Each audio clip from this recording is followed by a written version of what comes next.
Hello, I thought I would do another video diary update. I didn't manage to do it last week, so just to give you a flavour of what's been going on in the European Parliament since our first visit.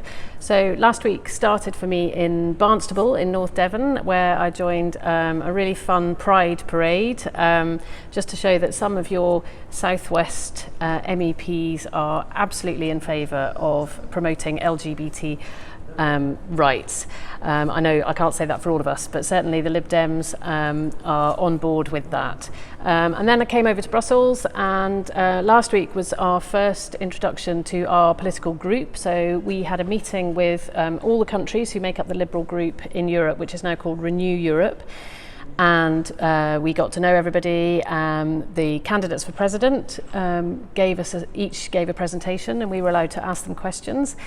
Several of the British delegation stood up to ask about how our colleagues in the group would help us stop Brexit. Lots of applause for us, a huge welcome from our European colleagues, so it was really nice to feel welcome in that group. And Martin Hallwood, my colleague from the Southwest, was elected to be a vice president of the Renew group. So we have British representation at the top table, which is really fantastic. And we elected Dacian Cholos from Romania to be the leader of the group. So we will be having a meeting with him very soon, and hoping that he will work strongly with us on the Brexit campaign. We also had some elections in the Liberal Democrat group, and I was elected to be the Westminster Liaison Officer. So that means I'll be working closely with Alistair Carmichael, who's the Chief Whip in Westminster, and hoping to sort of liaise with our MPs in England so we can do some joint campaigning. Then it was back to London on Thursday, where I recorded a political show for ITV regional debate programme.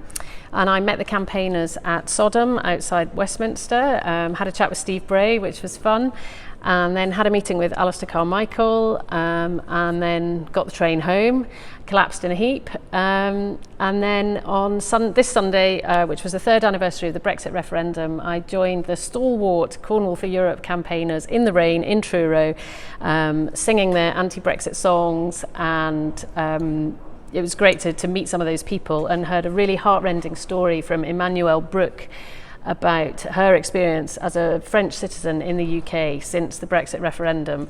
And she introduced me to the In Limbo project, which I would like to find out much more about. I've been given the book full of heartrending stories of EU citizens in the UK and UK citizens in Europe, and how their lives have really been thrown upside down by the Brexit referendum. But third anniversary of Brexit, of the referendum, we're still in the EU, we haven't left yet, there are lots of reasons to be cheerful, and we're back here this week for more group meetings and preparing for our first plenary session in Strasbourg, where we will take our seats in the European Parliament and officially become MEPs. So I shall tell you all about that later.